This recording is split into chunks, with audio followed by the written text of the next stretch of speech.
I got a call from a debt collector about the $90,000 I owed. I'd never taken out a loan. The address on file was my friend's house, and when I showed up with the police, we found a drawer full of credit cards and bills in my name that he'd been hiding for years. The debt collector's voice was cheerful. Mr. Carson, we're calling about your outstanding balance of $90,245. When can we expect payment? I stared at my phone. I don't have any loans. She laughed like I'd told a joke. Sir, you've had this account since 2019. The address on file is 1834 Oakmont Drive. That was Noah's house. My best friend since college. The guy who'd been my roommate for 3 years before I moved out last spring. There's a mistake, I said carefully. I've never lived at that address. She went silent. Then her tone shifted. Mr. Carson, are you claiming this isn't your account? My hands started shaking. I'm saying I didn't open it. She transferred me to fraud investigation. An hour later, I had confirmation. 7 credit cards, 2 personal loans, 1 car loan, all opened between 2019 and 2023, all listing Noah's address. Total debt, $90,245. I pulled my credit report that night. My score was 487. Applications I'd never made, accounts I'd never opened, late payments destroying 7 years of careful financial management. Every single one traced back to 1834 Oakmont Drive. I called Noah. Hey man, something weird's happening. Debt collectors are calling about your address. His voice was tight. What are you talking about? They say I have loans at your place. Did you ever get mail for me there? Long pause. Maybe some junk mail. I probably threw it out. Noah, this is serious. I need to come look. Now's not a good time.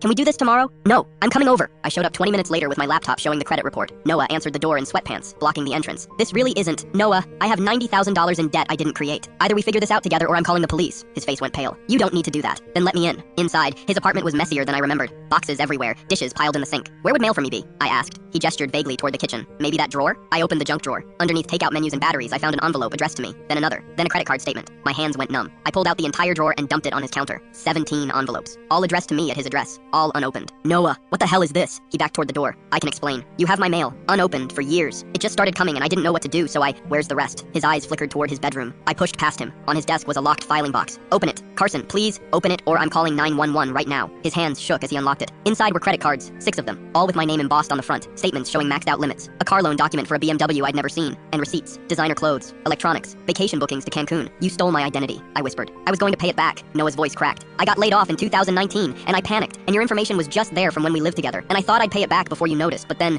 what? You just kept spending? It got out of control. I'm sorry. I'll fix it. You destroyed my credit for 4 years. I'll make payments. I'll work it out. You committed fraud. I pulled out my phone. Noah lunged for it, but I was already dialing. 911, what's your emergency? I need to report identity theft. I'm at the suspect's residence, and I have evidence. Noah collapsed onto his couch, head in his hands. The operator kept me on the line. Officers are 3 minutes away. Are you safe? Yeah, he's not going anywhere. When the police arrived, they cataloged everything. 6 credit cards, 43 pieces of mail, printed loan documents, receipts totaling thousands. One officer took Noah's statement while the other took mine. This is textbook identity theft, she said. You'll need to file an FTC report and dispute everything with the credit bureaus. What happens to him? She glanced at Noah being handcuffed in the living room. Federal charges, wire fraud, identity theft. He's looking at years. Noah met my eyes as they walked him out. I'm sorry, I didn't respond. 3 months later, my credit was cleared. Score back to 720. Noah took a plea deal. 5 years, $90,247 restitution. His lawyer asked if I'd write a character letter. I blocked the number. You don't get second chances when you spend 4 years systematically destroying someone's life while